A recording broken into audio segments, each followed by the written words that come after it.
Greetings, knife lovers. It's Knife Noah here, and today I've got another unboxing video for you today. So today what I've got is of course, a Spyderco, but this is the Spyderco Paramilitary 2 in lava flow fat carbon. Get that out of the packaging there. And this is an SMKW exclusive knife. So you can only get this from Smoky Mountain Knife Works. So right away what you'll notice is we've got a satin finish. You've got the compression lock, as usual, on the Paramilitary 2. An interesting point, though, about this knife is, in addition to the normal markings on the blades, you have this one right here, which I have no idea what it means. And I'll probably find out at some obscure time of day. But let's talk a little bit about this knife. So we've got the compression lock. We've got CPM M4 steel. Great steel overall. This is an ambidextrous knife. It comes in the right-hand side tip down carry position for the pocket clip, although that can be changed with a Torx screwdriver bit. Personally, I thought this looked cooler than it feels, because I have another knife with lava flow fat carbon, the ProTech Godson, also an SMKW exclusive. And I didn't really register it in my brain that I wasn't a big fan of the texture. So while it does look super cool, texture-wise, it kind of almost feels too dry to me.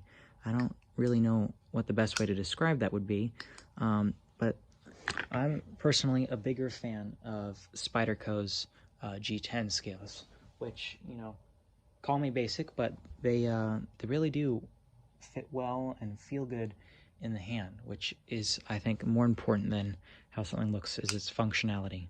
But this thing is razor sharp.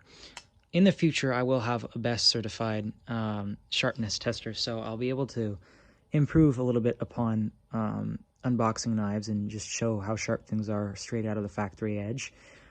But maybe I'll come back and revisit some of my previous knives and show how sharp they are. Personal notes about this: it does have the lanyard hole here, which I'm not a huge fan of lanyard holes, honestly. I prefer a good old-fashioned pocket clip to having a lanyard. I think strings are really annoying. The compression lock is a bit tight, honestly. So if I flick it open, you hear that nice click, but it takes a significant amount of pressure. And you hear that sound there. That's not a good sound coming from the lock. It shouldn't take that much force to use the compression lock. Now, if I open it with the compression lock, it's fine.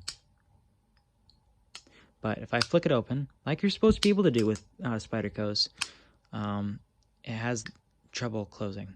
So we'll see if I can fix that with some knife pivot lube and maybe disassembling, and I'll maybe look through some YouTube videos, but in the meantime, I'm not a big fan of that.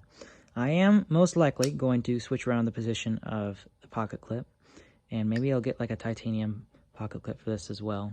We will see. Fun fact, there is a DLC-coated black version of this. So, you know, the blade has a black DLC coating, and so does the pocket clip, and all the hardware is black as well. But it wasn't available at the time. I will put a purchase link to this down in the description. If you guys are interested, I would go and buy one before they are out of stock, because this one only comes around every so often.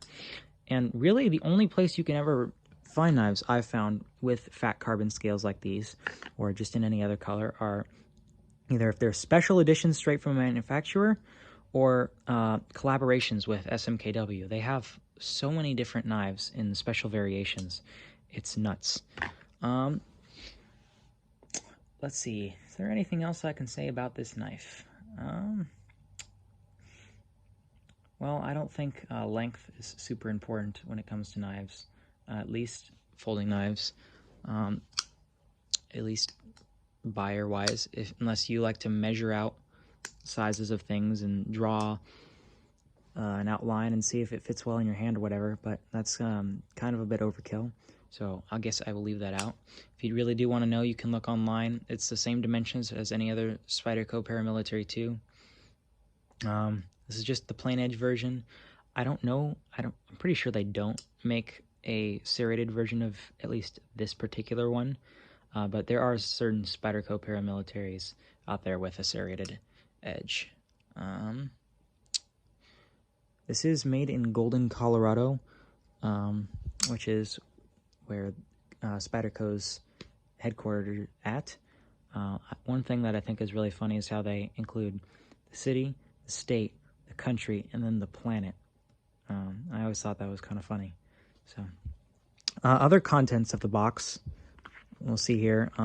You've, of course, got the Spyderco sticker, and then a foam bottom, and then a little product information and warranty guide. Personal note here, this one says, this knife in the box has a high carbon, high performance blade and components that are not rust resistant. It requires proper and diligent maintenance. Okay, a bunch of boring stuff that I'm not going to read.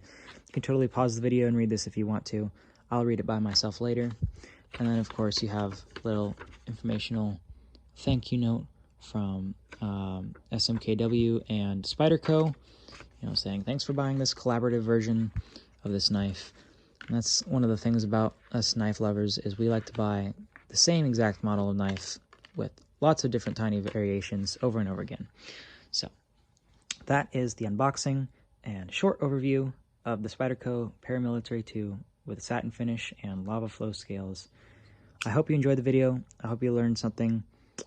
Leave any comments or notes about this knife down in the comment section. If you like the video, go ahead and hit the like button. If you'd like to see more content like this and maybe some improved content in the future, go ahead and hit the subscribe button. I would love to have more subscribers. And in the meantime, till I release my next video, stay sharp.